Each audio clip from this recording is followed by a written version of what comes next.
Evening lowers its voice over the Tigris, and the river answers by becoming silk that does not need a loom.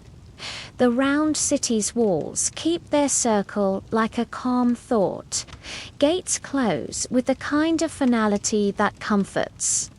Inside the colourful quarter, a long, shallow building holds more quiet than light. People call it Beit or Wikmer, the House of Wisdom, but at this hour it behaves like any good house. It keeps what was gathered. It breathes out the day. Lamps along the arcade learn their small flames sesame oil. Linen wicks trimmed with the clay pin coins of light under arches that smell faintly of lime wash and dust. The courtyard pool has forgotten the afternoon and now remembers only stars. A guard leans on a column and counts nothing in particular. Counting has been done well enough by others. Inside, paper is the room's quiet weather. Stacks rest under a weight of polished stone. Sheets cooled from the sizing starch and a little glue have the agreeable crispness of restraint. A copyist rubs a leaf with a pumice pebble until the surface stops being proud and starts being even.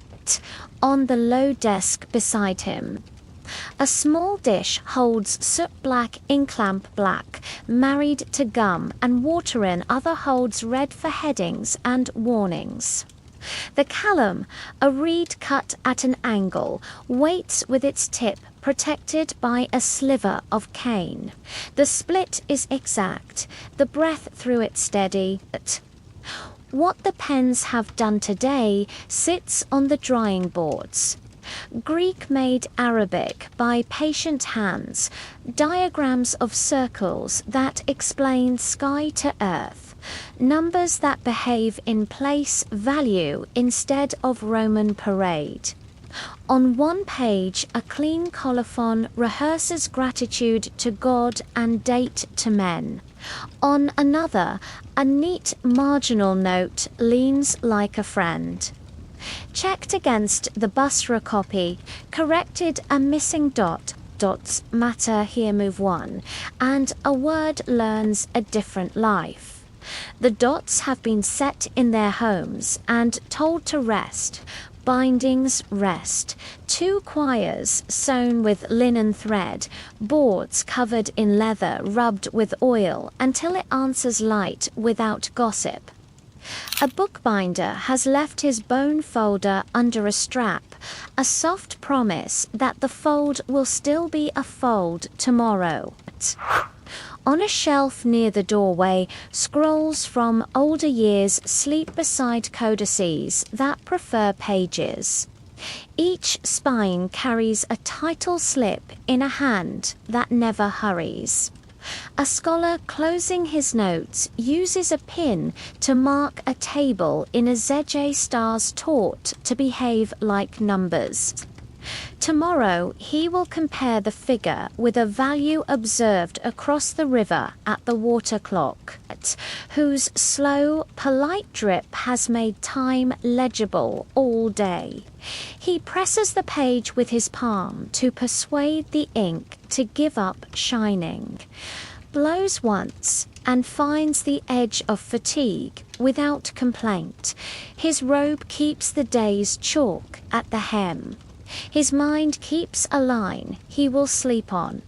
A better approximation can be a gentler one. In a side room, 2 translators sort lexicons the way a cook sorts spices Arabic, at hand Syriac, and Persian within reach. The older man, careful with breath, recites a sentence in Greek and then chooses the Arabic that keeps meaning while losing accident. The younger notes a term in the margin burrow until we can do better, and the note looks modest enough to last. They cap their ink with a thread of oil, lay the reeds in a groove. and let the page be the last word. Outside the scriptorium, the astronomical instruments call astrolabes, like small brass skies, a sighting tube that remembers noon, a polished gnomon that insists on straightness. They hang on pegs beside a quadrant whose edge is smoother than pride. On another wall, a map of canals and post roads wears red dots where messengers will stop. The dots are quiet because they already know their distances. From the far end of the building, a paper maker passes, palms still sweet with macerated rag and river water. He has shut the vats and laid the mould cloths to dry. The decal frames lean against a wall, dripping the day into the floor. In the corner, a bundle of Samarkand rag waits a road S worth of shirts and banners about to be taught how to be pages. He nods to the guard. The guard nods to the knight. That is the treaty. The bookseller's street suck our Warwicken is shut now, its shutters barred with uncomplicated wood. By day it will be the other half of this house. Catalogues sung, excerpts hired by the hour, a line of schoolboys with boards chalked neat and noses runny from thought. Tonight it is only smell, leather, paste, dust, and the memory of voices that never tried to be loud. At the colonnade openings, the tigress sends up a draught cool enough to edit thinking. A servant waters the paving to lay the dust. The lantern's reflection walks in pieces over the whetstone. Somewhere inside the palace gardens, a night-blooming flower chooses one small hour to be generous. The smell travels just far enough to please the last person who has to lock a door. Keys here are straps and thoughts. The library's inner room closes with a bar into a stone socket that knows its groove. A seal impression on a dab of clay says tomorrow as much as no. The guard walks the arcade one staff leather-wrapped, so the tap is an indoor sound checks, a shutter that thinks about rattling, presses it into better manners, and leaves it to learn. The house sleeps in layers, lamps to embers, embers to dark. Dark to the first prayer call 3 streets away. Between now and then, the ink will finish becoming matter. The paper will flatten its memories of water. The numbers will wait without anxiety for the minds that use them. The river will pass its own commentary under the bridge and not expect a reply.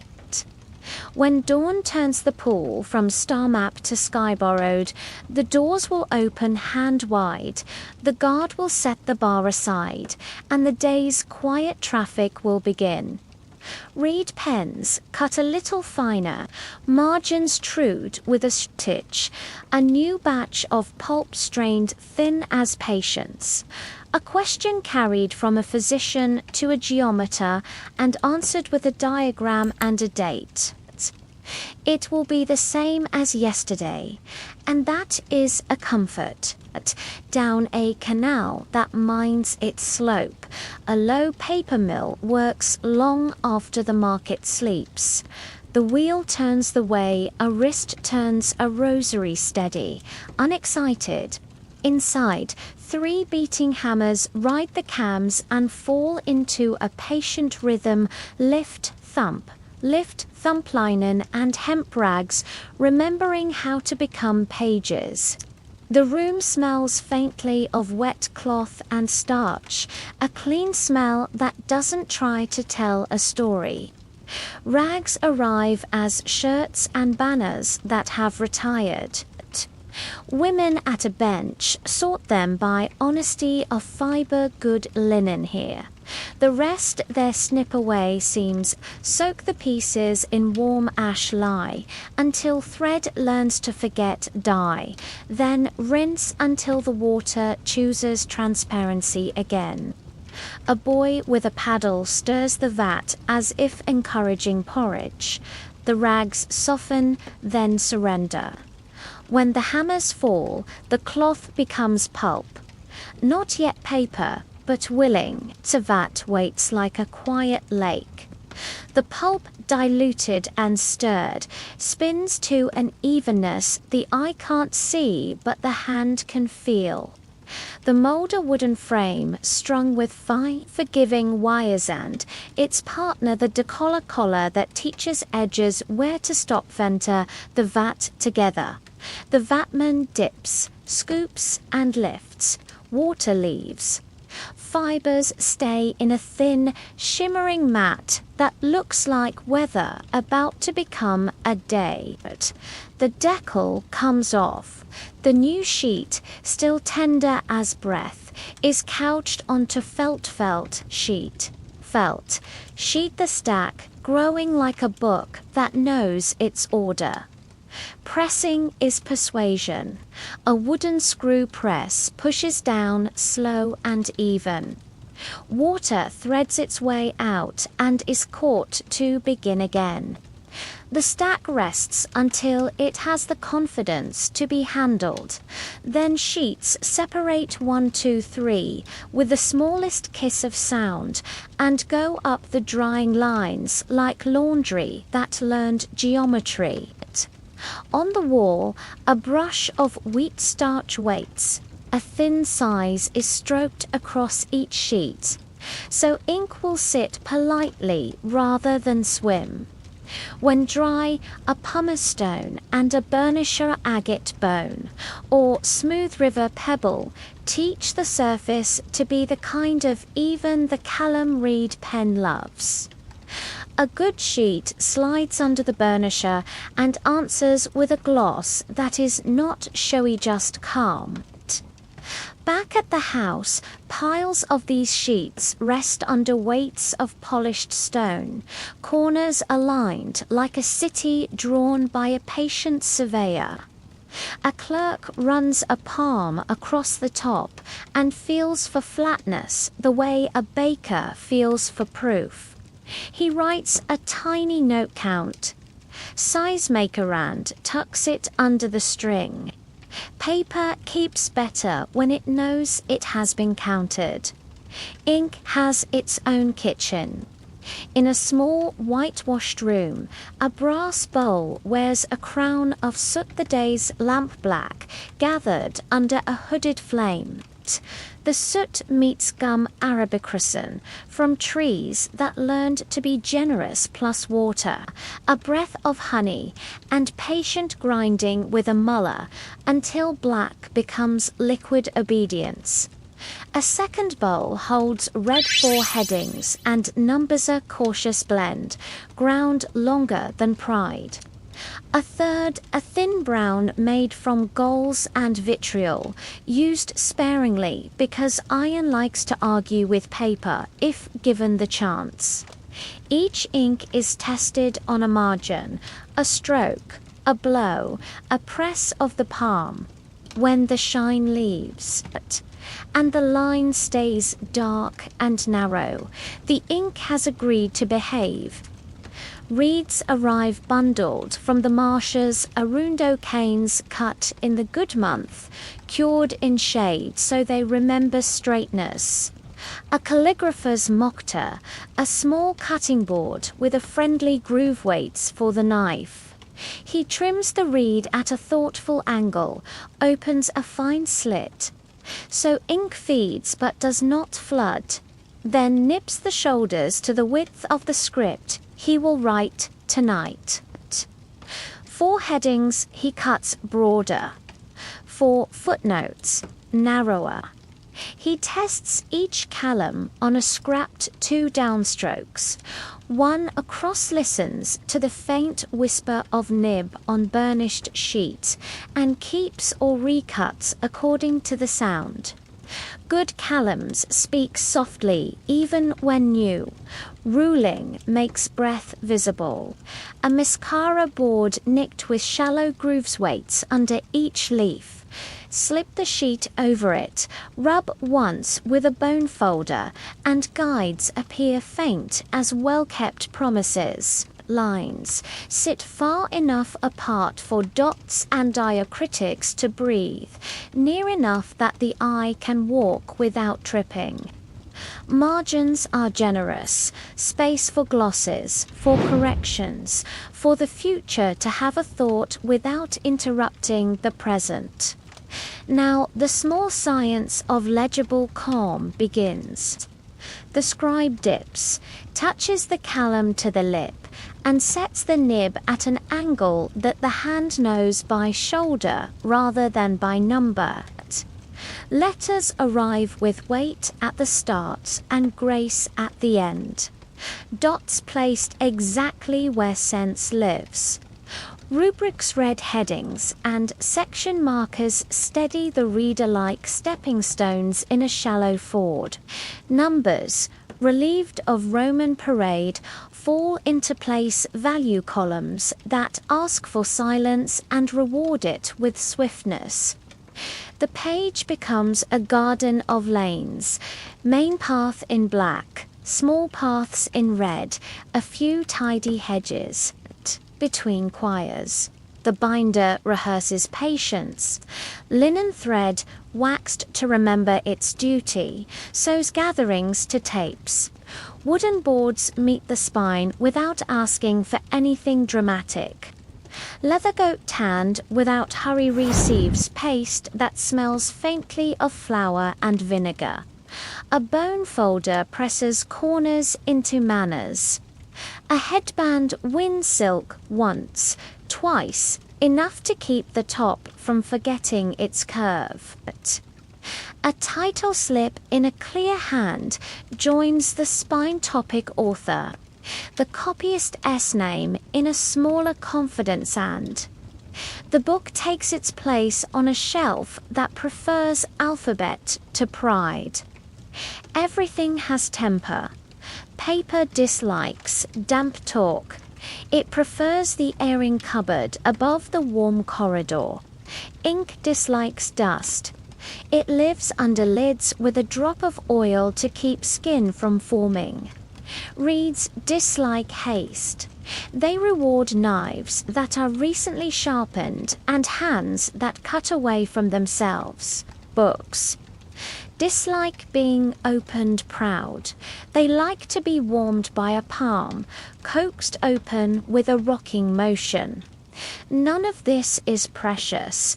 All of it is repeatable. There are tests that are not examinations. A finished page is held slant to the lamp. If the gloss is even and no raised grain catches light, burnishing was kind. A finger runs the margin. If no sand scratches, the scribe remembered to keep his bench clean. A drop of water near a corner, just a breath will tell whether sizing was shy. If the dot sits and dries into nothing, the starch did its work. The page passes, or it waits for another gentle visit from pumice and cloth. Sometimes the room enjoys perfume. A copy for a court may see a wafer of muscatini, expensive, almost shite-touched to the title slip. A copy for a physician may take a brush of rosewater across the inside board to remind the hand of the hospital garden. None of it is necessary. All of it teaches the reader to exhale before beginning. Outside, the mill's wheel keeps its slow rosary. Inside, the reed pens thin their voices toward sleep. A tray of fresh sheets lies under stone. A rack of callums sits with their nibs up, like reeds by a canal. 3 bowls of ink wear lids that know the difference between night and dust. The house quiets, not because it is empty, but because everything has been put back where it belongs. At dawn, paper will come in, counted ink will be stirred to wakefulness without bubbles. Reeds will be cut at widths that match the day's ambition. A mascara will faintly engrave lines the eye can follow while the mind wanders. A page will fill the way water fills a canal, tilt a little, behave a lot. It will be the same as yesterday, and that is a comfort. The room for translation is arranged the way a careful sentence is arranged, main clause in the middle, clarifying phrases to the sides. Two low benches make an L around a tray of lamps. Cushions remember knees. Shelves keep 3 weathers of paper. Older Syriac on the left, Greek in the center, fresh Arabic on the right. It is not ceremony, it is convenience rehearsed until it looks like order. On the floor, lexica sit in quiet stacks. Lists of words that have already agreed to behave. One is for medical things, pulses, and fevers tamed into nouns that do not wander. One for geometry lines that refuse to thicken into poetry. One for sky names, for stars, and the instruments that ask them questions politely. At the top of each list, a neat title in red rubrics. Beneath black ink that has learned to be sober. 2 men work without hurry. The older shoulders, careful with breath, reads the Greek aloud into Syriac because his mouth learned that road first. The younger, with a reed cut finer, walks the Syriac into Arabic that will live in a book. Sometimes the road is straight, heart, liver, north. Sometimes it is a field in need of a path. Then the older man stops his breath at the end of a sentence and asks the room a question. Do we borrow this word until we can do better, or do we build one from parts we already own? They keep 2 baskets for such decisions. The borrowed basket holds words that came with the instrumentus Stirlbrides here a while before it is naturalized, like a neighbor who has been eating at your table for years. The build basket takes words that can be calmed into Arabic from the inside, burhan for proof, keys for measure, jahwa substance, and kara form, bending toward thoughts that had Greek roots and now want Arabic leaves. A thin slip records the choice in red ink and lives under the page as a reminder to future copyists. We meant this on purpose. The calm hovers, touches, lifts. When a sentence behaves itself, the younger man writes with a pressure that starts firm, ends kind, sets dots where meaning sleeps. When the Greek has 2 cousins, one meaning in a chest, another in a sleeve, he writes, both in the margin, joined by a small oar that looks like a bridge over a narrow canal. Later, a physician will read that bridge before sunrise and decide which bank his case lives on. Tools collect in domestic ways a string tied at each leaf's head carries today as doubts on little tags. 5 doubts make a pause. During the pause, they consult an older copy from Busra, or a scrap from Jindashapa, or a note a traveller left last year after visiting a Greek-speaking monk who remembered an earlier reading. Sometimes the older copy is incorrect, but useful its wrongness suggests the right shape. The way a shadow suggests where the lamp is. The younger smiles when a mistake teaches kindly. He writes a small corrected in the margin and lets the ink dry into relief. The table keeps separate dishes for black and red. Black makes the body of the thought. Red makes its bones visible. The older man dictates a diagram. Draw a circle, take its center, make a line to the rim, and the younger builds it in the wide margin with a lead point first, ink after.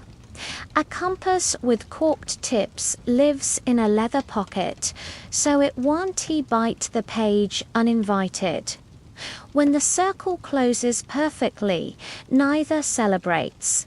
The circle already knew how to be itself. A gloss from yesterday lands beside today's line, like a visiting cousin. Do not put spirit where you mean breath, it says, or a patient will be prescribed advice instead of air. The comment is signed only with a small dot, the color of clove.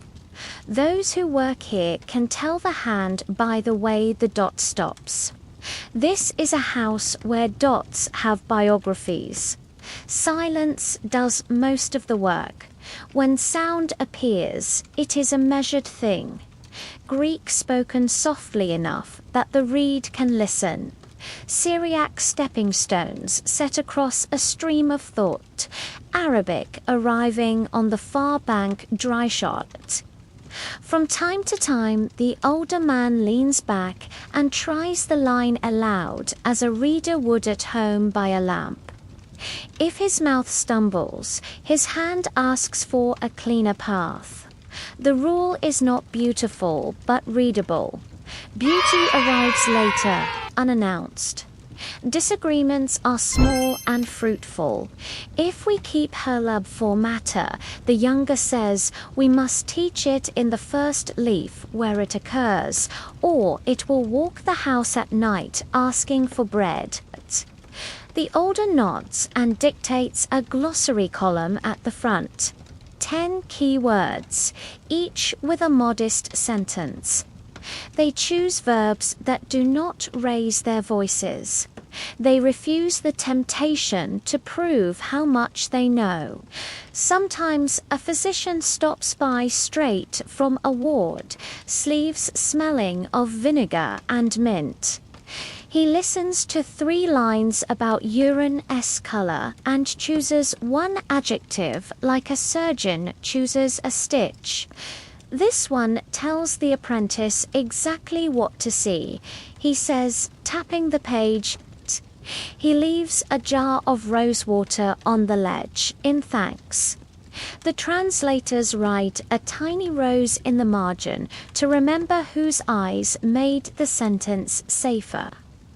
A geometer comes with dust on his hem, draws a triangle on the bench with his fingertip, and insists that the word for equal, not wander. He requests a table at the end of the chapter. Propositions down the left in black. Theorems answered in red dots 1, 2, 3, 2 show the steps. A sleepy reader should still find the steps, he says, and the younger laughs because the sleepy reader is the exact person the house is secretly in love with. They copy a colophon as if brewing tea, gratitude first, lineage second, the scribe's name last and small. Checked against the copy from so-and-so, corrected dots on line 12. Finished in the year, whose name is such and such. Peace to whoever reads without hurry. A seal leaves its parade in the lower corner 2 figures. A star, a seated wisdom that never had to move to be useful. When the lamp wavers, they trim with a clay pin and add a spoon of oil from the narrow-necked jar. The flame learns to be a coin again. The younger smooths the page with the heel of his hand. The older squares the pile of used slips, the little decisions so that no thought escapes under the door. They lay a weight on the finished choir and slide it a finger width so the threads will remember where to lie tomorrow. On a separate board, under a cord, hang the day's still arguing leaves. A slip explains each, an ennead waiting for its best Arabic cloak. A verb whose past and present refuse to be reconciled without a third witness. A diagram that wants more margin than the page offers to be moved to a fold-out in the binding. But nothing is abandoned. Everything is scheduled for the hour when the mind has had water and cool. Before they rise, the older man writes a small prayer near the gutter knot for success, but for clarity. The younger adds 2 diacritics to a word that looked sufficient by daylight and less so by lamplight. The reed goes back into its groove, tip guarded by a sliver. The ink bowls wear lids against dust. The lexica stacks receive a palm pressed to the top-hand old habit, like telling a child good night. Outside, the tigress finds its midnight level and keeps it. Inside, the pages settle, dots drying into certainty. If you lift a leaf now and hold it to the lamp, the fibers show their river ancestry, the letters their reed ancestry, the thought its long ancestry of mouths and ears. Nothing in the room is original in the arrogant sense. It is all handed, tested, made legible, at dawn. The benches will remember their knees. The baskets will remember which words they are holding on behalf of the day. The doubts on chord will be tried against an older margin or a newer eye. The glossary will gain one small mercy of a sentence. The diagram will land where a reader can find it without waking. It will be the same as yesterday, and that is a comfort. Night gives the sky back to the instruments. In a long room that smells of brass and lamp oil, the astrolabes hang from pegs like small obedient moons. Their parts sleep with names that sound like soft metal, the matra shallow bowl, the tympan's thin plates engraved for particular latitudes, the retia lace of pointers for the stars, the rule for reading, the alidade for sighting. Under the lamp, the ritty glows the colour of tea. An apprentice polishes a limb with chalk and felt until the degree marks stop being shy and begin to speak without raising their voices. A file corrects one tooth of the reti by less than a sesame seed. Then the apprentice breathes on it, and the tooth chooses to be finished. On a bench, a master engraves a new tympan for Baghdad's latitude, a net of almucanters and azimuths cut so finely that the lines seem to have decided to be there on their own. He checks the center with a pin and a smile. The pin finds the hole because the hole was made for the pin. Outside, a water clock counts without ambition drip. Think drip.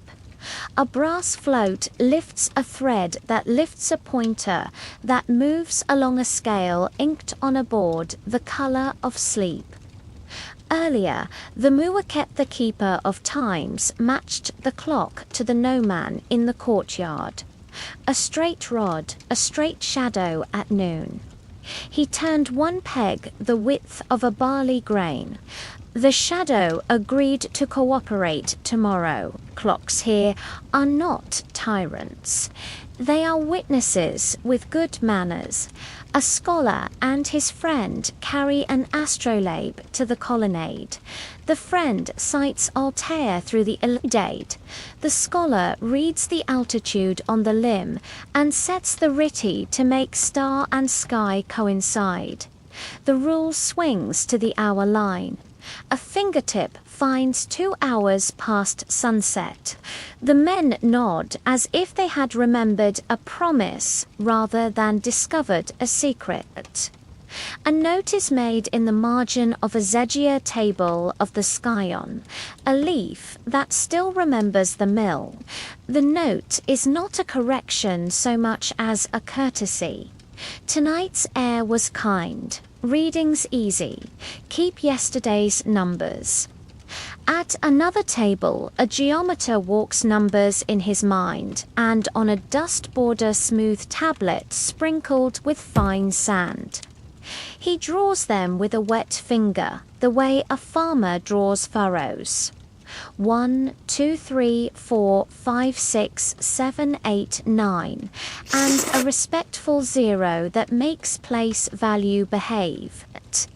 He adds a column of figures from hind and erases with the side of his hand. The sum stays in the head while the slate returns to empty. On a shelf, counter small pebbles sit in a dish for the older habit, base 64 angles, base 10 for trade. Both are friends here and never quarrel in public. A scribe copies a signed table with more patience than ink. Columns fall like colonnades, degrees, minutes, sign, Verseni names with a foreign accent that the house has taught to speak Arabic without losing their meaning. He rules the page with a mascara that leaves faint ribs the callum can walk. Every 10th line he paints a small red dot. If a sleepy reader loses his place, the dot will be a hand on his elbow at the right moment.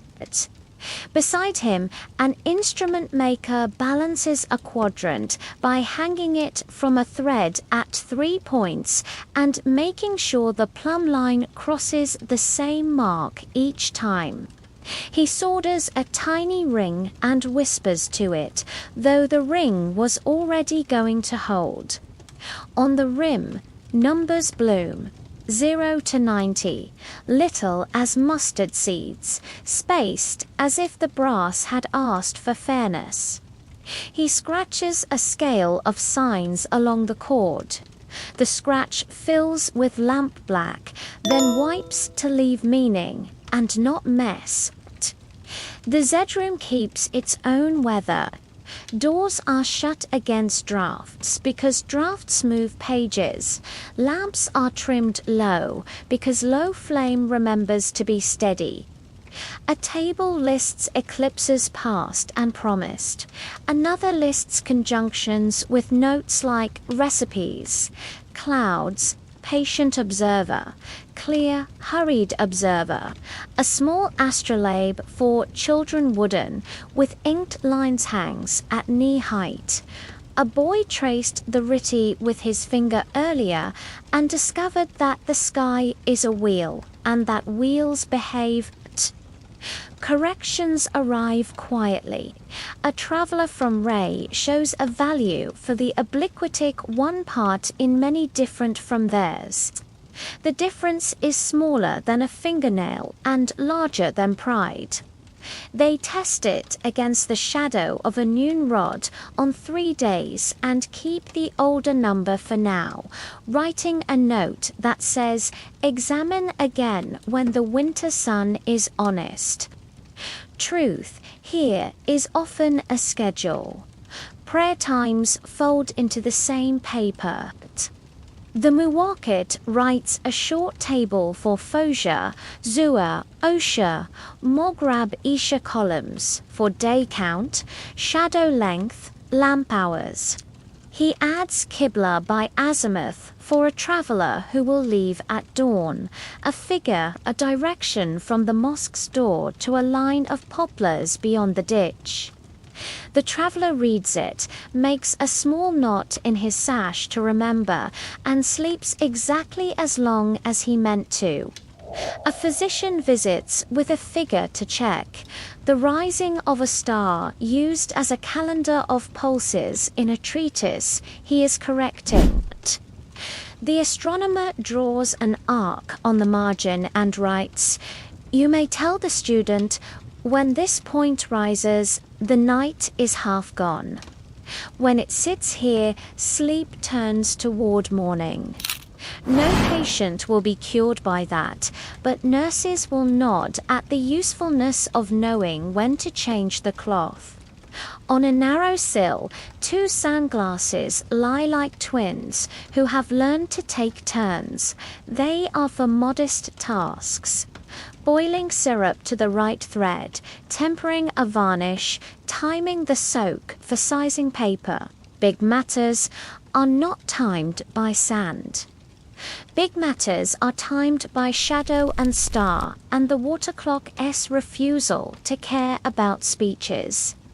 The house's numbers learn how to travel. A copyist writes a small how-to at the back of a booker page on addition and subtraction with the new shapes.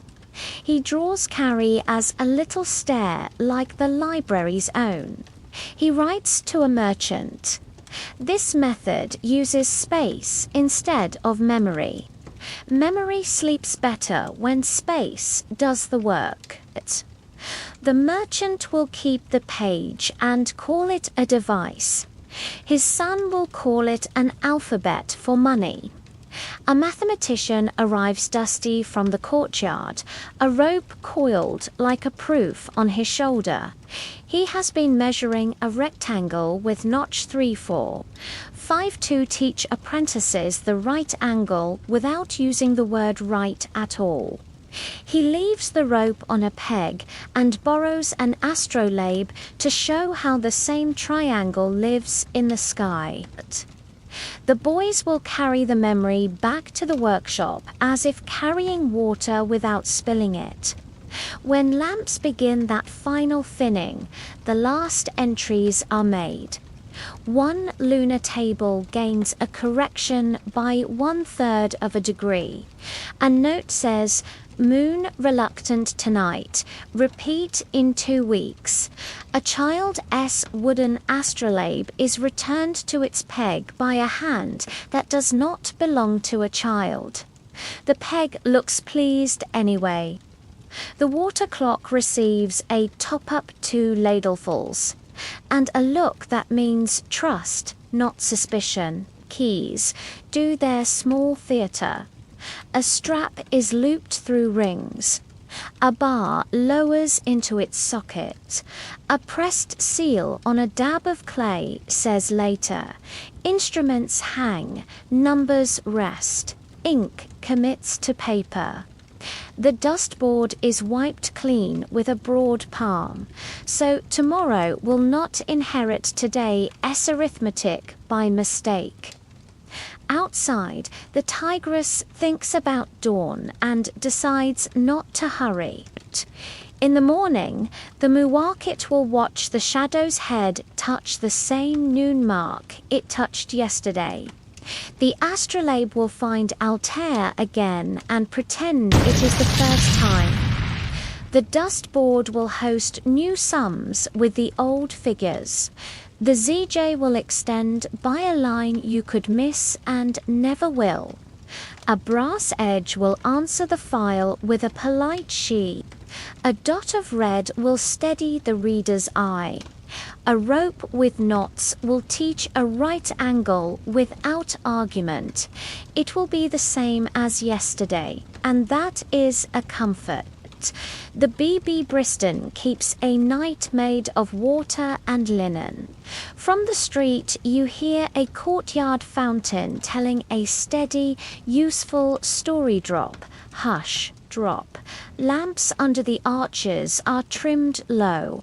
Their flames are coins. not suns. A porter at the gate writes the hour in a narrow hand and lowers the bar into its socket with a sound that means cared for, not closed. Wards lie by kind, not by pride. Fevers together near the breeziest Iwan. Fractures where light is kind to bandages. Quiet rooms for those whose thoughts wander and need walls that choose soft curtains. Do most of the talking linen on cords, pulled with 2 fingers and no announcement. Air moves from garden to corridor to bed, as if it had read a chart. The night round is an unhurried procession. A physician with a reed pen tucked in his sash, 2 apprentices carrying lamp and ledger, an orderly whose sandals remember the floor. They greet by pulse wrist, turned 3 fingers listening. Count settles like a number placed on a shelf. Urine glass held to the lamp colour reed, not argued with, a small note, pale. Make the broth stronger in the morning. No remedies at this hour that wake the room, only placing and promising. Case notes are pages that breathe evenly. Name, age, season, pulse, heat, sleep. Appetite columns ruled faintly so ink can walk without stepping on thought. The apprentice writes, the physician trims a phrase the way a gardener trims a twig. Say restless, not troubled. Restless asks less of the family. On the margin, a small red dot means watch. 2 red dots mean return before dawn. The book closes with a palm's pressure ink persuaded to set. The Sadal Link apothecary keeps his night like a kitchen that studies. Jars sleep in ranks, syrups, cushby juleps, julep electuaries that learned patience from honey. Drawers hide seeds that remember heat fennel anise, niggerleach labelled in a hand that never hurries. On a shelf, rose water beading the neck of its glass, vinegar that likes to correct boastful fevers. A small pouch of saffron that smells like a day that got longer politely, mortar and pestle restone. On woodened the alembic in the corner keeps only the memory of distillation. Tonight it is off, so sleep has a chance. In the herb garden the beds are low and the borders clear. Mint holds the path's edge. Rue minds the cabbages. Fenugreek remembers rain even when it hasn't come. Hyssop stands where bees forget to be shy. A narrow rill carries canal water along the bricks, teaching leaf and root the same lesson the wards learn, fresh in, used out. A student sits on the sill and writes labels for morning leaf, seed root, because the dose lives in the part, not the plant's name. Bathing is medicine that doesn't insist. 2 rooms hold different airs. 1 warm, 1 merely willing.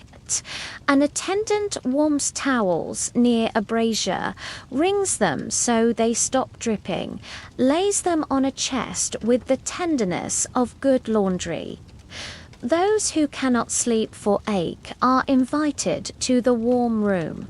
Those who cannot sleep for worry are invited to the quiet one, where water answers only when called. Somewhere a lute remembers 2 notes and refuses a third. This is all the music the ward allows and all it needs. A child with a splintered arm counts the fountain drops until counting becomes breath. In the corner where the nightbirds visit through the high lattice, an old man recites the opening lines of a story and stops before anything happens. His neighbor falls asleep, waiting for events that will keep until morning. Ethics hang on the wall, the way instruments hang visible. Ordinary, promise cure, promise attention. Do not scold food, alter it. Keep the family's fear outside the curtain unless fear is the patient. A copy of the physician's adab rests on a nail by the door. Wash your hands, not your reputation. Speak softly, face the east when you are wrong. The page is thumbed where people have been wrong often and gently. In the dispensary, doses are scheduled, not summoned. A sandglass marks the minutes for a syrup meant to thicken just so. When the thread tests right between two fingers, the flame lowers, the ladle rests. A slip in red. For so-and-so in the fever ward at first light, 2 sips, not 3. Nearby, a scale with pans level as law considers the weight of a dram and decides to agree. The kitchen thinks in broths and barleys. Pots whisper, not boil bones asking water to become helpful. Barley water, deciding how clear to be. A boy lifts a lid with the side of his cloth to spare his fingers and the air. A cook tastes, puts the spoon down handle first, so tomorrow knows which end was honest. A tray of pomegranates waits for the morning's mouths that want wet without argument. There is teaching even now, but it wears slippers. By a lamp in a side iguan, a physician opens RS's casebook patients remembered one by one. Not as a crowd and lets an apprentice read a fever that behaved like this and then that. They stop when the apprentice starts to blink more slowly. We will let the page finish itself, the physician says, and the page agrees. Not all remedies are substances. A nurse lifts a pillow the width of a hand to get the lung in the right mood. Loosens a bandage, one not to let a pulse keep its promises. Turns a jar so sent leaves the room politely. She is the sort of person buildings become calmer for her belt. Tweezers, a small shears, a scrap of linen rolled like a cloud. The night register is short, new admissions. 2.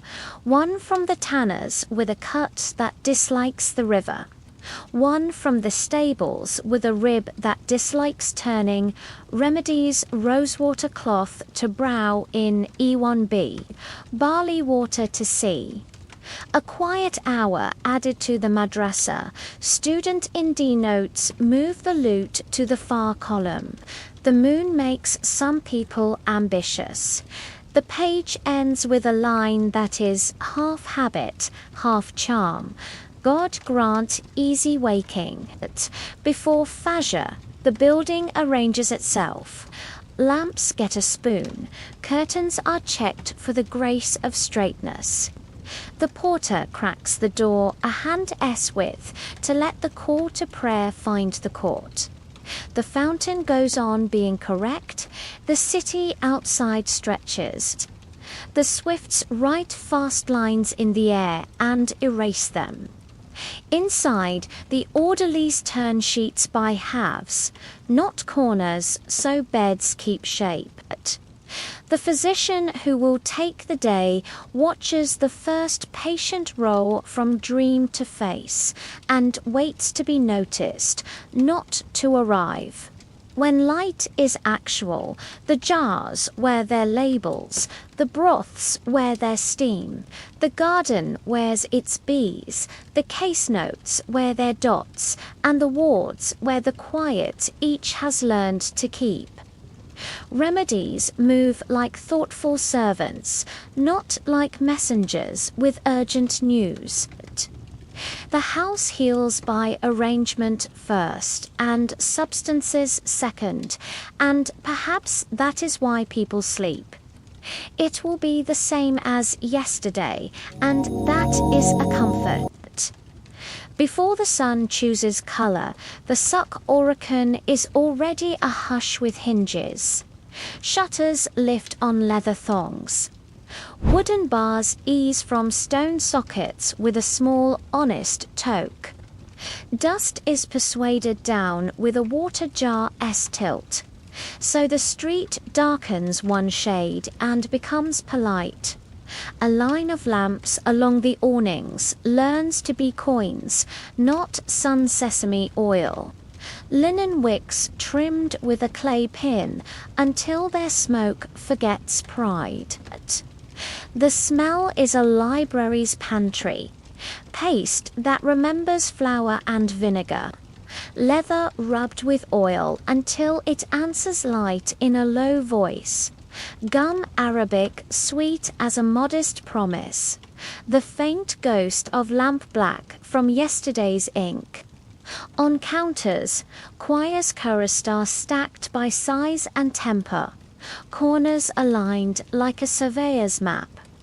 A bookseller tests the top with his palm for flatness, the way a baker tests proof.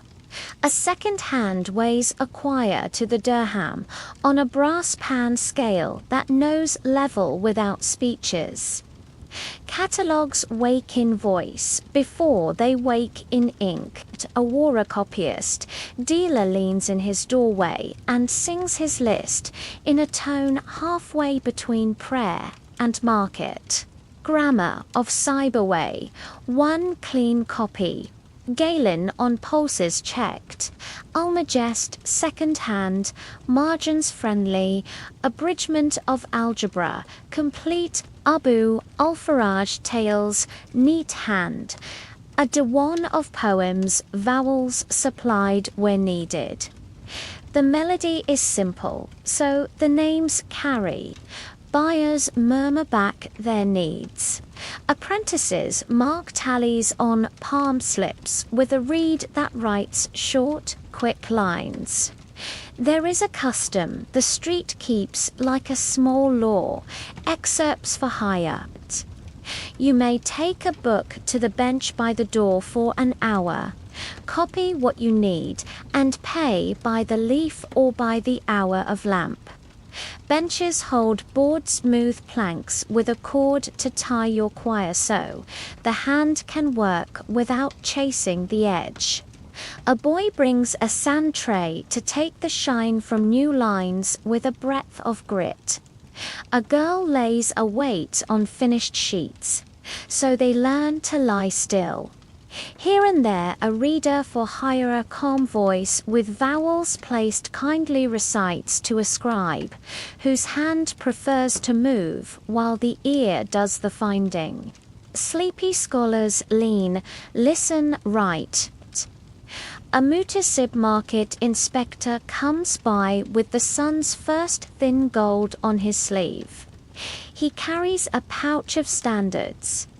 A little block to check quire height. A thread to check count 24 sheets to the quire, unless the price says otherwise.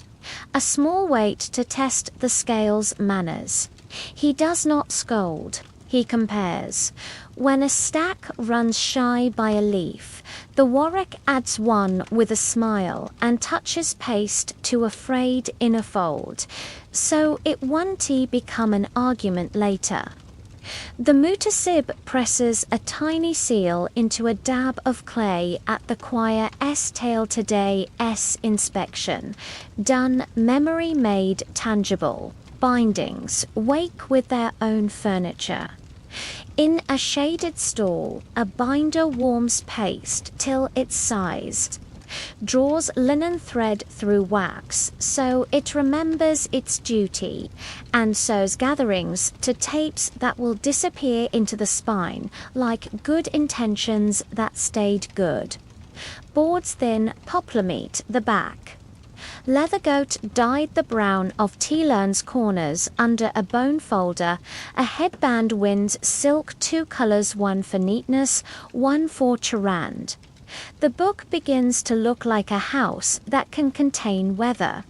A title slip in red joins the spine. Topic, author, copyist's name in a smaller confidence. Repair is domestic.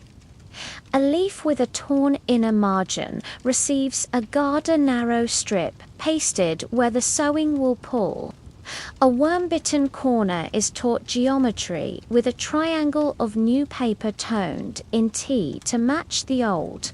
A scuff on a board is persuaded flat with a warm palm and a whisper of oil. Each small cure is a way of saying the book is wanted. Students arrive with boards lock tucked under arms, their surfaces still gritty from yesterday's copying. They rent a half-hour of margin space beside the text where glossed lives and pay a copper for diacritics if the exemplar is shy about dots. A hired voweler man whose eyes have learned to Herod's red haricot, so a sleepy apprentice one. T. Misread a dose or a datum at midnight.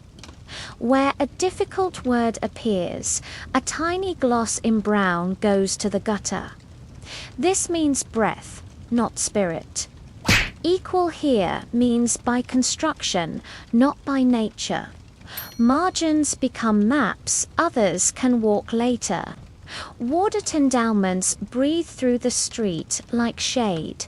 A chest opens to show volumes, stamped Wukuf for a mosque school, a grammar, a small cumes of terms, a physician's aphorisms in a hand that learned patience.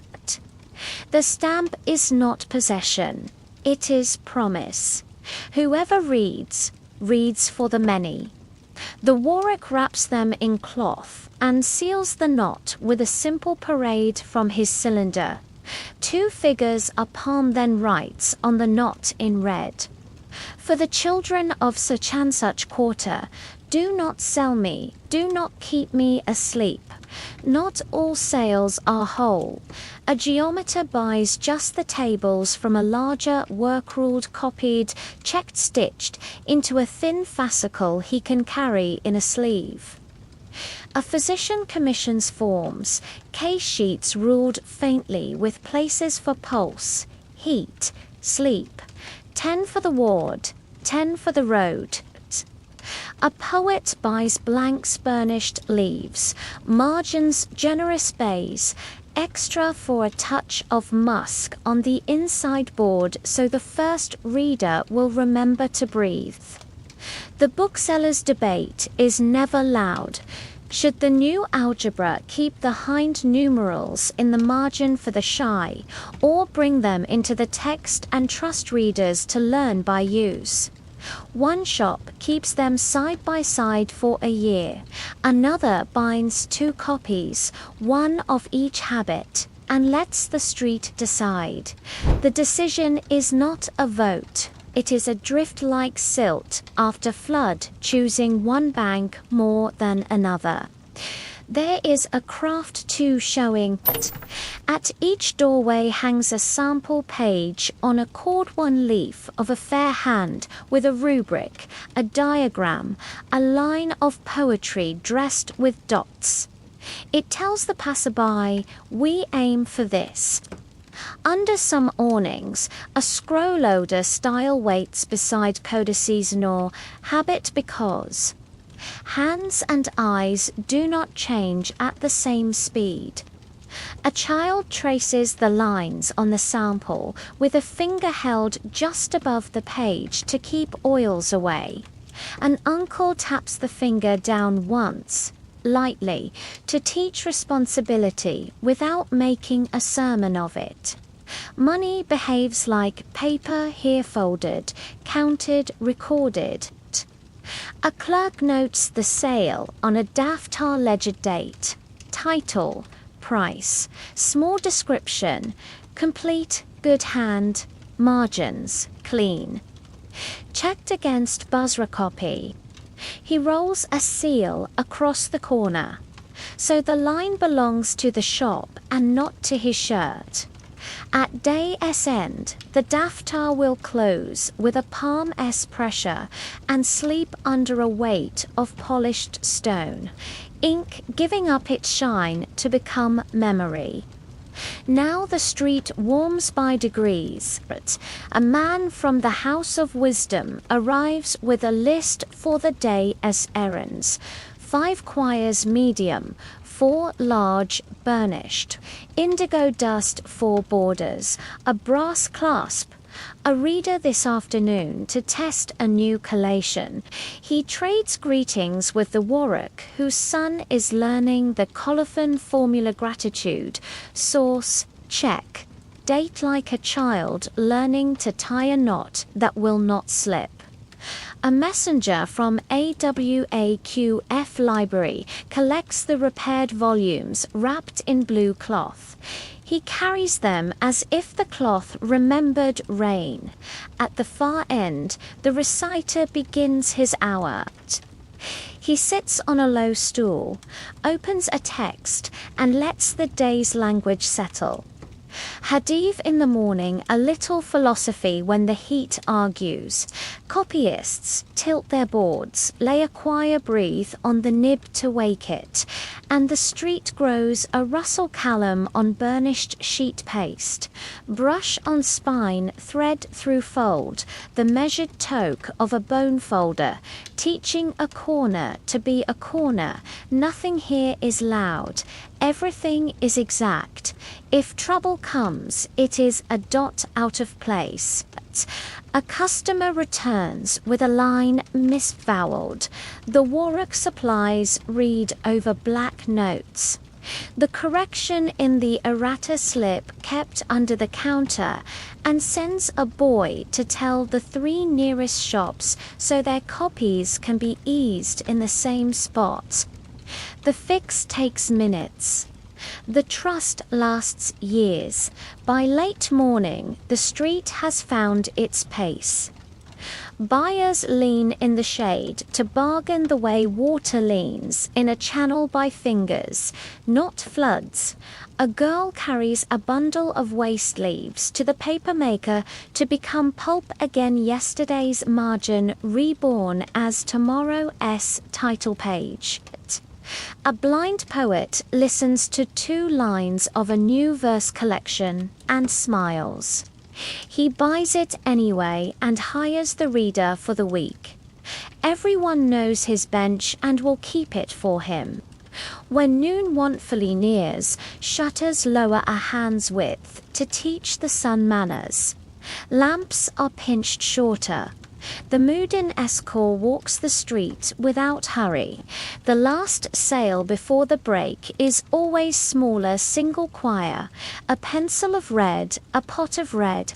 The mutasib strolls back once, nods at scales behaving, pastes drying, margins busy, and writes nothing because nothing needs it.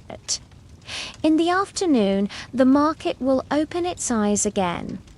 Catalogues sung softer, bindings cooled, readers taking the lamp hour by hour while the heat remembers to leave.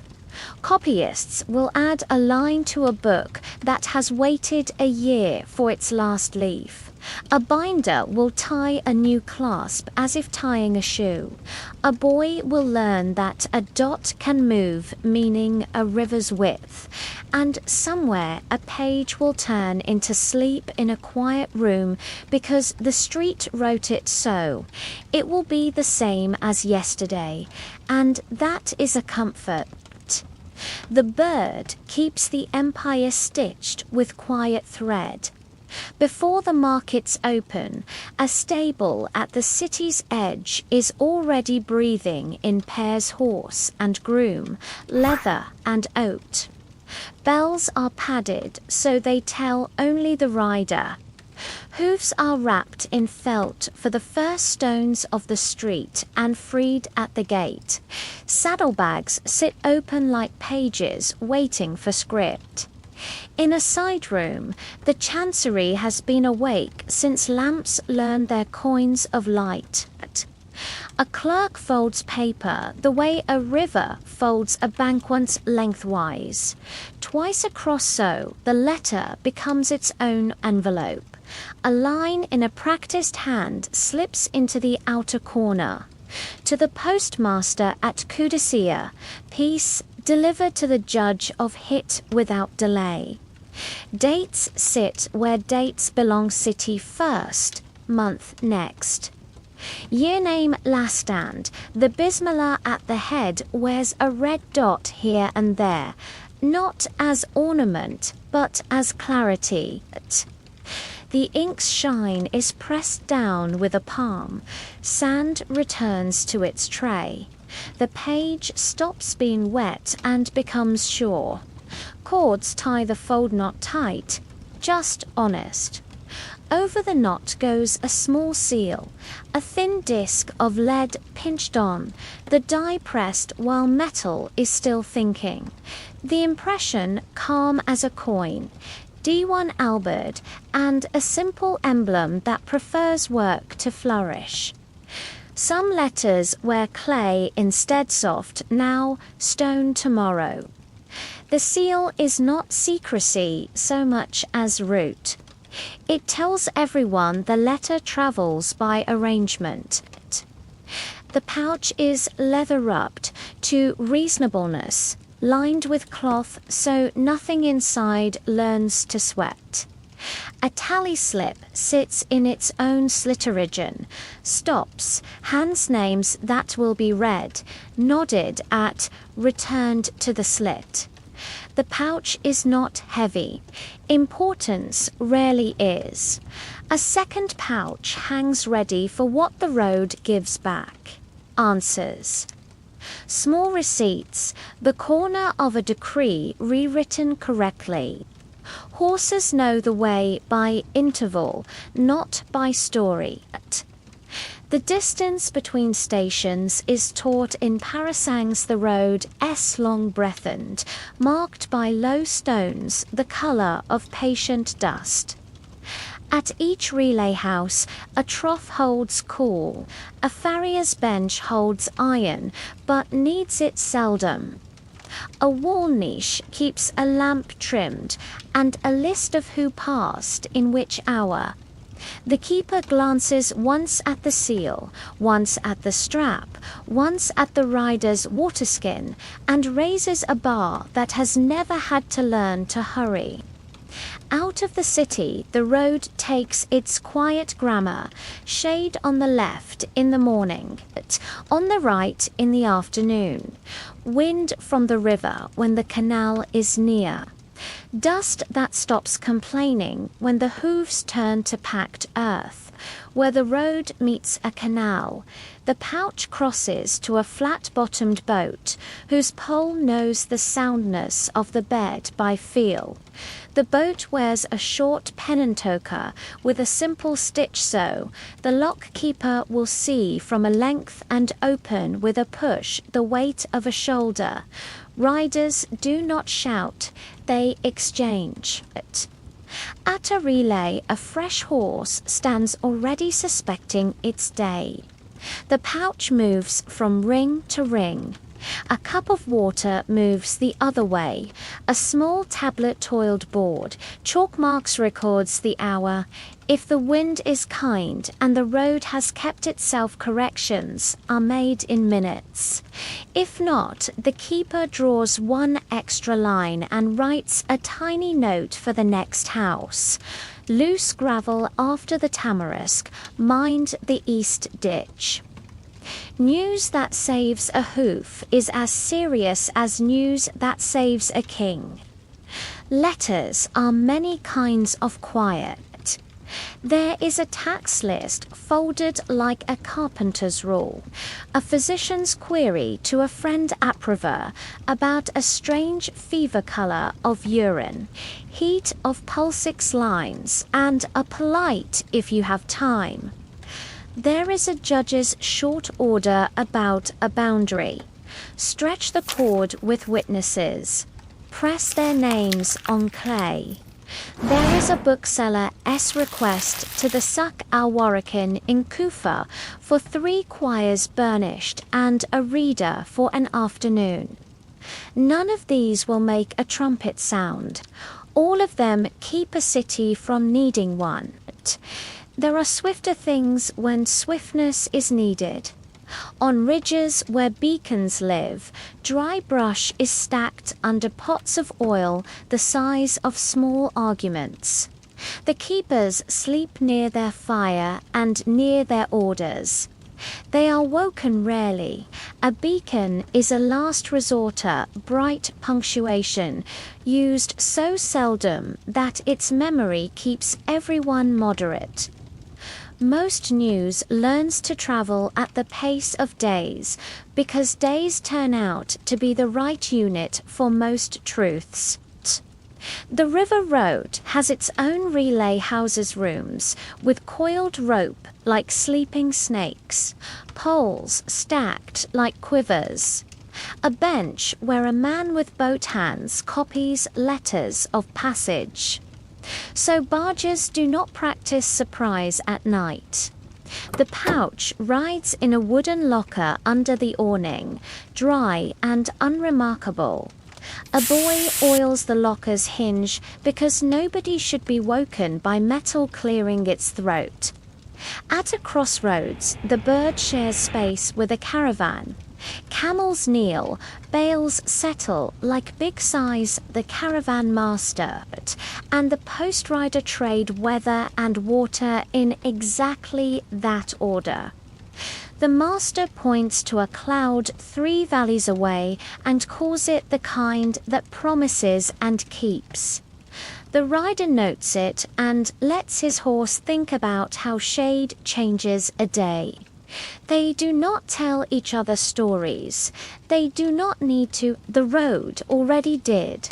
In the small post house at dusk, the register is as short as a good prayer, from Baghdad to Anbreft at such an hour. Past there could be such an hour. Water at the 4th parasang, beasts willing, 1 pouch to the judge, 1 pouch to the treasurer, 1 letter to a mother via the grain boat. God grant easy roads. A lamp takes 1 spoon of oil. The wick is pinched to coin size. The house gives up its heat by degrees. Seals change hands the way coins do. Noticed, not paraded. At delivery, the seal is read, not broken. The name is spoken, not guessed.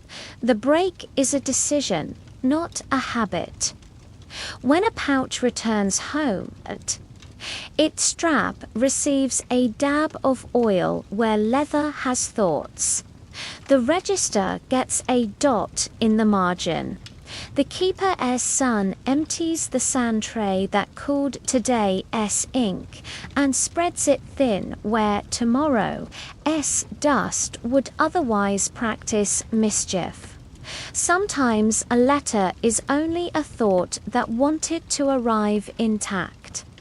A scholar sends a single page to a friend downstream, a correction by a barley grain to a table of shadows. The friend will copy the line into his ZJ and return a small thank you in the next pouch of fig leaf laid in the book at the corrected page as a kindness. No proclamation, no seal larger than the nail of a child's thumb, just accuracy becoming peace. On cold nights in open country, the post house keeps 2 beds warm. The riders and the horses in the same room. Steam from both rises to the same rafters. Both sleep by duty, not by whim. The keeper's wife sets a bowl of barley to soak and hangs a cloth from a nail to dry where it will mind its edge and not go crooked. In the morning, the cloth will serve as wrapping for a small packet the rider will carry to a village that trusts cloth more than paper. By the time Dawn thinks about color, the road has chosen its first verbs. A gate bar lifts, a strap clicks, a hoof places itself where a hoof placed itself yesterday. The pouch rests against a hip that knows how much to lean for wind and how much for stone. To cockerel, in a date garden, performs a test of the light. A lock at a canal opens by the length of a patient arm. A keeper notes a cloud that looks like permission. Letters go out, answers come in. Seals teach chords how to behave. Names arrive in the right rooms without anyone having to explain. The empire is not one thing, it is deliveries done correctly. A mother hears from a son, a judge receives a cord, a physician gets a color and returns a dose. A bookseller finds 3 quires neatly cut. A treasurer receives numbers that match. A beacon remembers not to be necessary. The bird does not brag, it arranges. When the sun finally decides, the first rider of the day is already a memory for the second. The post house turns its page. The lead seal cools on a cord. The horse shivers the last of the night off its withers and chooses forward because forward is the habit. It will be the same as yesterday, and that is a comfort. The palace keeps accounts the way a garden keeps paths clear, repeated, shaded. Past the outer court, a row of long rooms breathes paper and coin. Their doors carry small tablets with names that sound like furniture. DWine Alcaroj for land dues and canals. DWine Aljund for stipends and horses. DWine Allinge for letters that leave with seals that mean exactly so. None of the rooms is loud. Arithmetic prefers shade. In the Treasury Hall, chests sit under a measured calm. Durhams learn to be weight before they are money. Trays on a balance weight level, as law, counterpoised by little lions and ducks of bronze. A clerk sieves coins through a lattice that catches the too large and scolds the too thin. Another touches a coin to a touchstoner soft line, a drop of acid, a decision without theatre. When a bag is true, its mouth gets a lead seal pinched on a thong, stamped while the metal is still thinking. The seal says where, when, and who measured it. The bag goes to a shelf marked with a reed slip. For the soldier's roll, month such and such, gate such and such, along a wall, payrolls rest like long, patient rivers' names written down the left, shares across in tidy columns. The ink is brown for the body, red for the bones.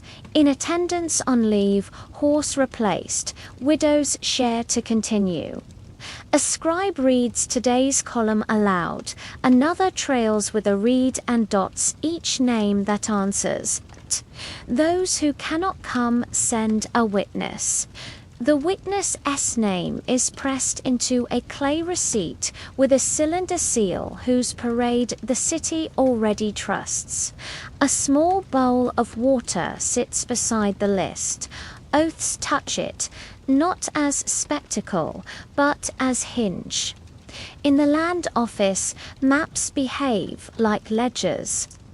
A sheet the colour of tea shows a district in canals and fields. Margins carry figures the way keys carry boats gently in order.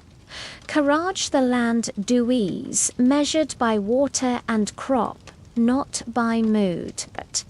A surveyor's cord hangs from a peg, knotted in forearms and hands. A note beside it remembers a levy raised 2 handspans after flood. A clerk adds 1 line to a Farmer S account for reed bundles delivered to repair the embankment. The line is as quiet as the reed itself. There is a DWine for maintenance, where canals are counted like suns. Its shelves hold work orders. Drag silt from the east weir. Replace a board at the 5th gate. Teach the troublesome sluice manners with oil. Beside the orders, receipts baskets filled, boards planed live, with small seals that say done. Men come in with mud at the hem, and speak 2 verbs finished, tomorrow and leave, as if they had put a stone back into a wall. The chancery is a kitchen where sentences simmer. Drafts in a neat hand wait under weights, so their edges learn calm. A chief secretary trims a line with a knife like a gardener trims a twig. Less flourish, more meaning. The formulae are known and loved. In the name of God. After praise and prayer, it has been decreed. A clerk dusts a margin with fine sand, shakes once, and the shine forgets itself. When the decree is ready, a ribbon learns a knot that remote hands will recognize. A clay envelope takes the seal. The seal takes a thumb that knows its pressure. The letter becomes a fact that can be carried. Between rooms, the Beit Alemdielva treasury proper keeps its quiet temperature. A ledger as long as an arm records in and out. Alms received and censocot moving like water stipends measured, rations issued to the BB Briston, wax purchased 4 lamps, paper for the house. Numbers sit in columns that do not jostle. At day's end, a senior writes a sum and a phrase that is half prayer, half procedure. Balanced by God's favor, he does not smile. He does not need to. Waits have manners. The mythical 4 gold sits apart, wrapped in cloth. Silver keeps company with Durham stones. A set of small grain weights barley, wheat. Sesame teaches apprentices accuracy by mouthfuls. On the wall, a straight staff with notches days, months. Festivals keeps the book's inside world sewn to the outside one. When an eclipse or flood or enthronement changes a year name, the staff receives 1 firm cut and the ledgers inherit the reality without argument. Petitions are paper with hands on them. A widow brings one folded with care. A porter carries it in with the edge inward, the way respect holds a bowl. The petition says enough and soon, and witnesses on the back. The clerk reads it aloud to the scribe, who will make it legible to offices. The scribe's read arranges the plea into sentences that the DWine understands it. The paper gets a note in red priority when the roll is maidened, a mark on the back so it can be found again by fingers alone. Penalties and remissions live in the same paragraph. A farmer late with his due gets a season and a schedule. A merchant fined for weights that strayed receives a correction and a second chance, not a sermon. The DWine cares for arrangements, not for emotion. When a remission is granted for a village after a levelling storm, the decree lists the names of canals to be cleared, as if they were the names of cousins. In a cool side room, copyists make twins of certainty. Ledgers are copied once a month into clean books, checked line against line by two voices reading like a low duet. Errors are smoothed back into wet with a finger and set right. A small courier lands in the margin.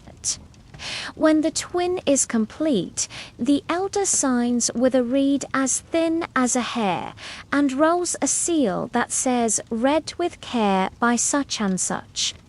The twin sleeps in a different room because fire and accident are part of the world's grammar. Noon thins the air. Shutters lower a hand's width. Lamps become coins again. A boy brings cool water to the balances. The scales like the drop he lets fall on their pivots. A treasurer pours dirhams from one bowl to another the way a farmer pours grain. They hiss against each other and then settle, weight choosing weight.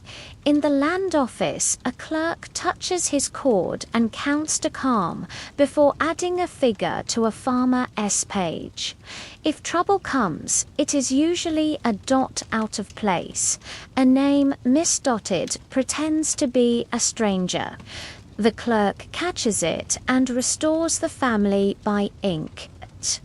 A slip goes to the DW wine where it belongs, so the neighbor ledger can be eased in the same spot. The fix takes minutes. The trust it maintains will last harvests. When the afternoon grows tired, the registry closes itself by axe. Coins return to their labeled shelves. Seals to their pouches. Cords to their pegs, ledgers to their wooden jackets. Clay witness stags dry on a tray until they stop glinting. A chief writes the last line, some carried forward, another places a weight on the book and breathes out in the language of done. Bars slide into sockets with the toque of timber that knows its groove. A pressed seal on a dab of clay says later, outside, the city continues its own arithmetic loaves, counted into baskets, jars into boats, steps into shade. Inside, numbers sleep evenly, rows that will wake and behave, columns that will accept a new line without resentment. Tomorrow, the same receipts will be written in slightly different hands. The same chords will be stretched. The same balance will choose the same middle. Stipends will walk to the right palms. Repairs will lean their weight on the right walls. Paper will move from petition to decree and back to life. It will be the same as yesterday. And that is a comfort. When lamps turn to coins, ovens turn to hearts. In narrow lanes, the Tanra clay bell set into the floor keeps a small, steady glow. A baker's arm learns heat, the way a scribe's hand learns ink.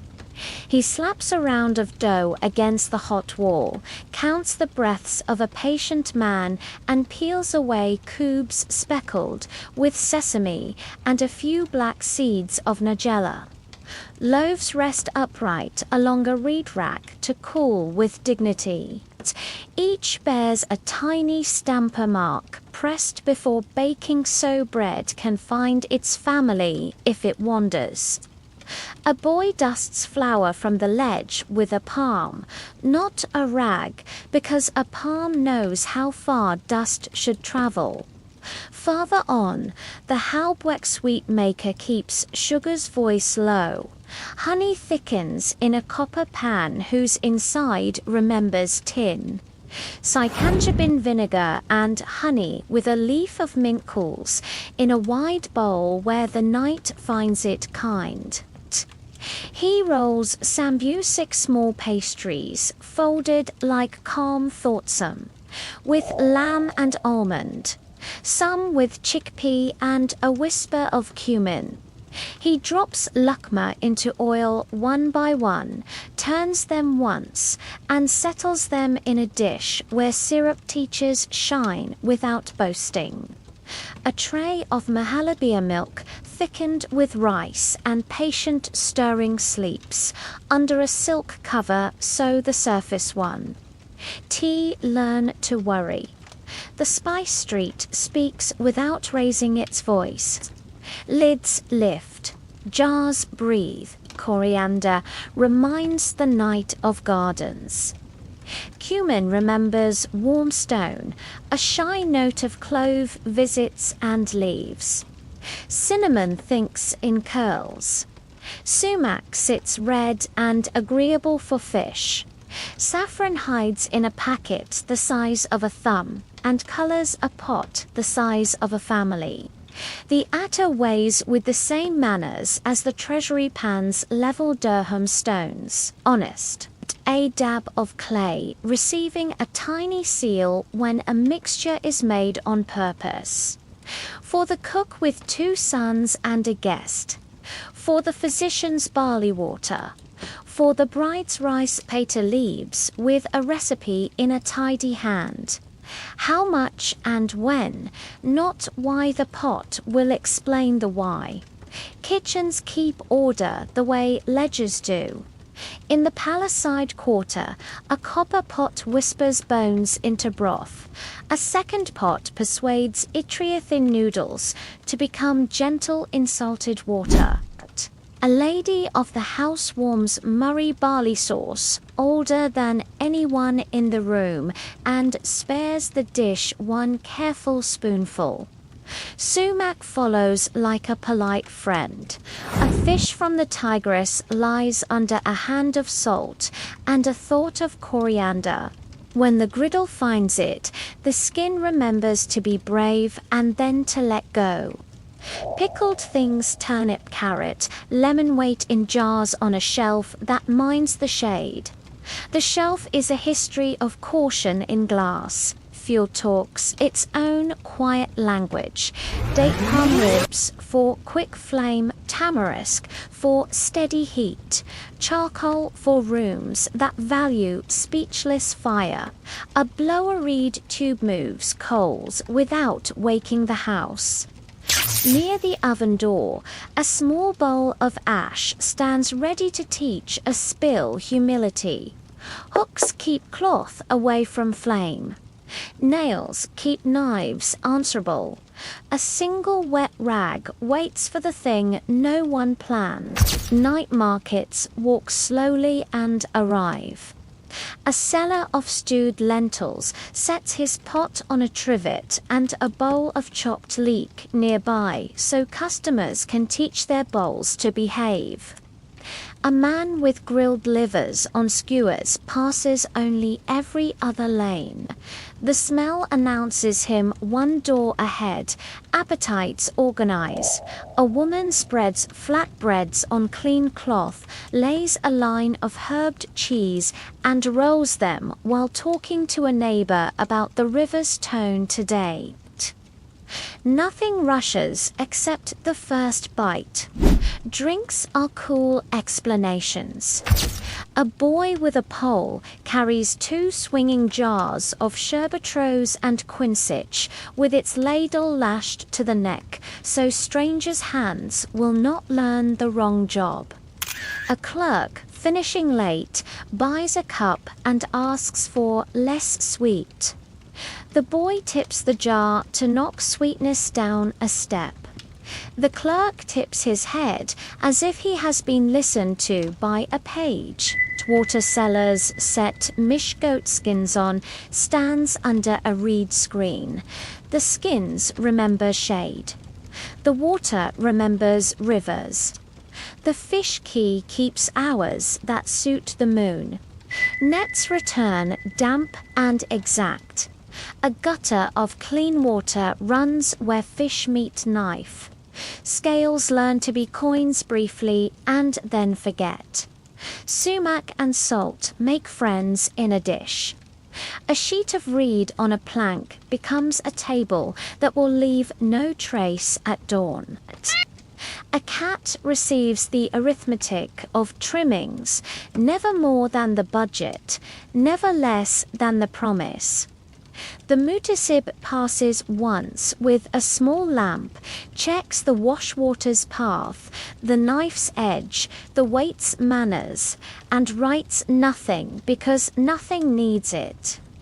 Under awnings, the pickle man lifts lids for noses, not for eyes. The date seller cuts a slit in 2 fruits and slips an almond into each with the pride of a dowry. The nut roaster turns a shallow pan until sesame decides to be fragrant and pistachios remember why they are green. A little bowl of salt lives near everyone's elbow. Salt is not an ingredient tonight. It is a permission. Weights and measures here are cousins to those in the Dwat. A half-silla ladle for lentils, a kissed scoop for rice, a short span for the length of a bread, a finger for how much murray the house will tolerate. When a scoop is shy or proud by a mouthful, the seller fixes it with a knife scrape instead of an argument. A child learns to see fairness by watching pans behave. Cleaning is not an afterthought. Floors. Take water before shutters sleep. Knives, sea cloth, then oil, then their hook. Pots cool on bricks, so heat leaves the room without starting a rumor. A woman rubs a board with lemon and salt, not for piety, but for smell. A man shakes ash into a jar for tomorrow's soap, not for thrift, but for arrangement. Rats dislike this street. Cats feel useful instead of necessary. If trouble visits, it is a spark in oil. A lid drops like a decision. Air leaves the pot. The danger forgets itself. If a voice rises, it is to call a weight inspector. He comes, he weighs, he presses a little seal, he leaves equity behind. The market prefers sleepy success to lively quarrel. Meanwhile, houses eat without ceremony. A rooftop sees harizomeat and wheat persuaded into comfort shared with a neighbour whose oven misbehaved at noon. Another doorway watches Etria in broth feed a scholar whose eyes outlasted his plans. A child bites the corner off a hot bread and remembers the shape of the world. A grandmother breaks a date in half and puts the better half in a smaller hand, as if inventing law. By the time the moon loosens its grip on roofs, the city has folded its appetite back into jars, cloth, hooks, ash, and memory. Shutters lower one hand's width. Lamps become zeros. The last sambusak cools enough to stop having opinions. A dog arranges itself by the pickle stall. A broom draws the day toward the gutter. The scent that remains is bread with a thought of mint. At first light, the ovens will exhale again. Stamps will press, scoops will measure, sherbets will find their cold, spices will remember their names, and knives will remember which jobs belong to right hands. The market will walk slowly and arrive. The city will eat exactly as much as it needs to remember being a city. It will be the same as yesterday, and that is a comfort.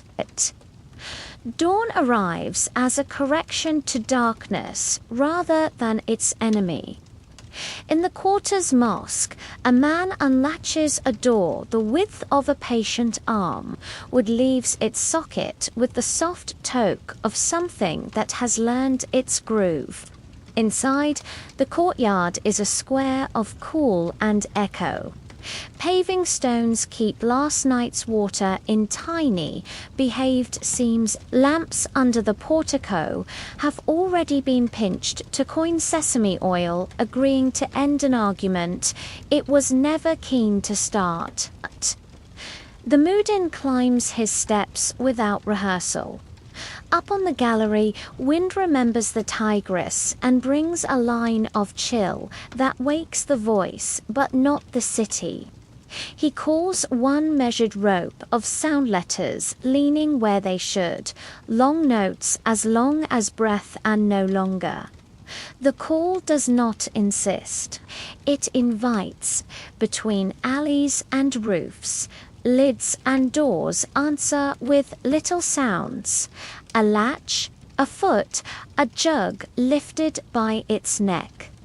In the ablutions court, basins wait under spouts the shape of restrained leaves. Wudu is quiet arithmetic. Hands, mouth, nose, face, arms, head, feet water placed, not splashed. Linen sleeves learn how high to climb. Sandals learn where to stand. A boy pours for an elder from a jar whose narrow neck remembers shade. A drop missed by the basin finds the runnel set into brick and walks itself to the drain. Soap of ash and oil sits in a shallow dish, face dried to a pale, honest crust. The sun open court turns the sky into a roof. Along the Qibla wall, the mihrab is a quiet hollow that persuades direction to behave. Light finds its rim and stops there. Beside it, the minbar keeps its steps wrapped in a cover. For the 6 days it is merely wood. On the 7th day it will be words and a hand and a small breath before a sentence. Today it is just prepared. People gather like lines appearing on paper.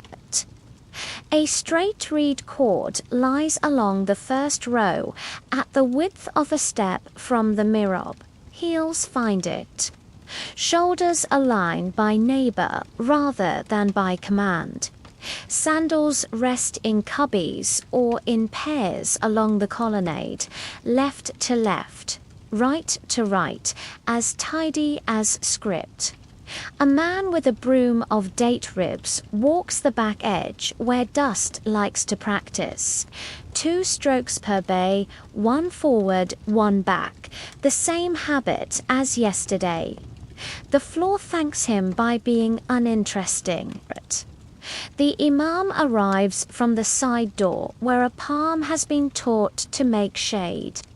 He checks the lamp by the pillar nearest the mihrab, lifts the wick a breath, and the flame returns to coin size. He recites 2 short verses in a voice built for rooms, not crowds. Consonants land as if they were being placed on shelves.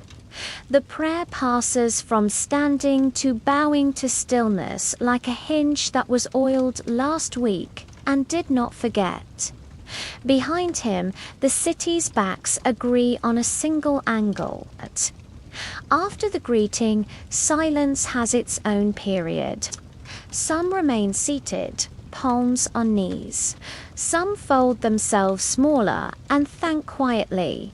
A child touches his forehead to his grandfather's shoulder and invents continuity. A man unrolls a regular small wooden stand, sets an open mushaf on it. The page knows it is morning and lies flat without sulking. Dots and vowels behave. A breath or 2 of recitation lives in the aisle and goes out the open door, as if it meant to wait there for someone who is late. The muwakkit keeper of time steps into the court with the first light. On the wall, a sundial, the color of tea, has learned to be geometry. A Gnomon S nail casts a thin thought of shadow across lines that mean when. Drawn once and then corrected by seasons, he checks it against the water clock inside a quiet drip, and a patient float hand makes a note no longer than a barley grain. Fast by a breath, adjust at noon. Time in this house is never scolded. It is kept company. Along the portico, a small circle forms on a matter teacher and 3 students with boards lock, still gritty from yesterday's copying. The teacher points with the tip of a reed and reminds a dot to live under, not over. The line steadies, the boy looks relieved in the exact way a letter looks relieved when it finds its right place. Across the court, a man with a counting cord rehearses the names of God the way one might rehearse debt and gratitude. His lips move, but the tally belongs to breath. The caretaker makes his rounds with domestic verbs. He lifts a curtain so air can walk the aisle. He straightens the row cord with a tug that corrects a finger's drift. He trims a lamp that thought about smoking and decided against it. He wipes the rim of a basin with the inside of a damp cloth so the outside stays dry. In a little wooden cupboard, Misswick sticks wet a tiny forest that keeps mouths from arguing with morning. He leaves the door open so the scent of arsenic is part of the floor's thinking. On the threshold, shoes practiced patience. A pair of Nalain sandals in thick leather look like they have been tied and untied so often they know who owns them. A scribe's slippers show a line of lamp black at the toe. A mason's show a line of dried lime at the heel. Both lines are honest.